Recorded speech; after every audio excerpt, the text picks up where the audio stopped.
Assalamualaikum warahmatullahi wabarakatuh. Apa kabar semuanya? Perkenalkan, saya Nahwa Amalia, NIM 21020160067. Saya mahasiswa dari UIN Wali Songo Semarang, kelas HKIP 1. Di sini saya akan menjelaskan kodifikasi hadis. Yang terhormat Ibu Yunita dan yang saya banggakan teman-teman saya. Kodifikasi hadis. Kodifikasi sendiri berasal dari bahasa Arab, yaitu tadwin, yang merupakan masdar dari kata dawana yudawwinu tadwinan, yang berarti pembukuan. Pembukuan sendiri adalah mengumpulkan sesuatu yang tertulis yang ada pada lembaran-lembaran atau hafalan yang ada, yang kemudian disusun menjadi satu kitab.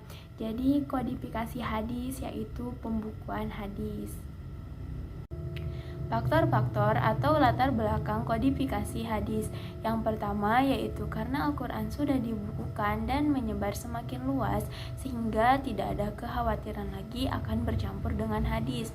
Yang kedua yaitu karena banyak perawi hadis yang meninggal sehingga dikhawatirkan jika tidak segera dikodifikasikan hadis-hadis tersebut maka akan lenyap dan hilang.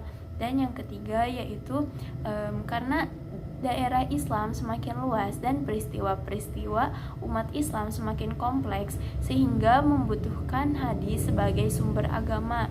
Dan yang keempat, banyak pemalsuan hadis yang semakin merajalela. Periode-periode kodifikasi hadis. Terdapat 7 periode. Periode pertama dimulai pada zaman Rasulullah SAW. Khas dari periode ini dikenal dengan periode masa turunnya wahyu dan pembentukan masyarakat Islam. Sebenarnya pada masa ini Rasulullah SAW tidak memperbolehkan para sahabatnya untuk melakukan kodifikasi hadis dikarenakan beliau khawatir akan bercampurnya Al-Quran dengan hadis. Dan pada saat ini pula Rasulullah ingin agar umat Islam lebih terfokus kepada Al-Quran. Namun seiring berjalannya waktu, banyak para sahabat yang berinisiatif untuk melakukan kodifikasi hadis. Karena selain melarang, Rasulullah SAW terkadang memperbolehkan sahabatnya untuk melakukan kodifikasi hadis, sehingga tidak banyak dari para sahabatnya yang memiliki shahifah hadis. Di antaranya yaitu Ali bin Abi Thalib, Abu Bakar As-Siddiq, Abdullah bin Amr bin Ash, dan lain-lain. Selanjutnya yang kedua yaitu periode kedua. Periode ini dimulai pada zaman Khulafaur Rasyidin.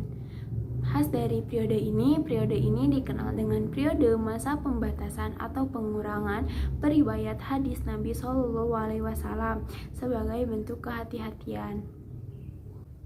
Usaha para sahabat dalam mengurangi periwayat hadis dikarenakan adanya rasa khawatir akan terjadinya kekeliruan. Hal ini dikarenakan pada saat itu kondisi umat Islam sangatlah tidak kondusif karena banyak terjadi perpecahan dan fitnah antara umat Islam itu sendiri. Sehingga para sahabat sangatlah berhati-hati dalam menerima kegiatan periwayatan hadis. Pada periode ini, periwayatan hadis dilakukan dalam dua cara, yaitu dengan cara bil-lafzi dan yang kedua dengan cara bil-makna. Selanjutnya, periode ketiga. Periode ini dimulai pada masa dinasti Muawiyah sampai 1 Hijriah. Khas dari periode ini dikenal dengan periode masa penyebaran hadis ke berbagai wilayah. Pada masa ini, wilayah Islam sudah sangat luas. Bertambahnya wilayah Islam ini berdampak pada banyaknya penyebaran hadis. Selanjutnya, periode keempat. Periode keempat ini yaitu periode yang secara resmi dikodifikasikannya hadis. Periode ini dimulai pada zaman dinasti Umayyah yang dipimpin oleh Umar bin Abdul Aziz, yaitu pada tahun 717 sampai 720 Masehi. Khas dari periode ini dikenal dengan periode masa penulisan atau pembukuan hadis secara resmi. Pada periode ini banyak melahirkan para ulama hadis seperti Ibnu Jurayj, Al-Ishaq, Imam Malik, Imam Syafi'i, dan Imam Ahmad bin Hanbal. Pada periode ini juga banyak menghasilkan karya kitab-kitab hadis seperti Al-Musnad Imam Syafi'i, Al-Muwatta Imam Malik, dan Al-Musnad Imam Ahmad. Akan tetapi, pada periode ini, karya kitab-kitab hadis tersebut masih banyak bercampur dengan fatwa para sahabat, para tabi'in, hingga hadis palsu, karena belum adanya penyeleksian secara penuh. Selanjutnya, periode kelima. Periode ini dimulai pada masa pemerintahan dinasti Abbasiyah, yaitu pada kepemimpinan Khalifah Al-Ma'mun sampai Khalifah Al-Muqtadir. Periode ini dimulai pada awal pertengahan abad 3 Hijriah.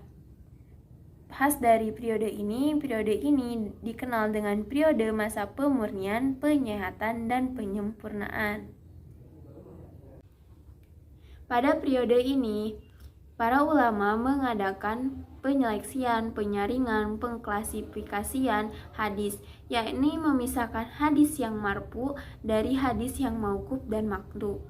Pada periode ini lahir juga buku induk hadis atau kutubus sitoh. Di antaranya, yang pertama adalah Al-Jami' As-Shahih karya Imam Al-Bukhari, yang kedua adalah Al-Jami' As-Shahih karya Imam Muslim, yang ketiga adalah Sunan Abu Dawud karya Abu Dawud, yang keempat adalah Sunan At-Tirmidzi karya At-Tirmidzi, yang kelima yaitu Sunan An-Nasa'i karya An-Nasa'i, dan yang keenam adalah Sunan Ibnu Majah karya Ibnu Majah.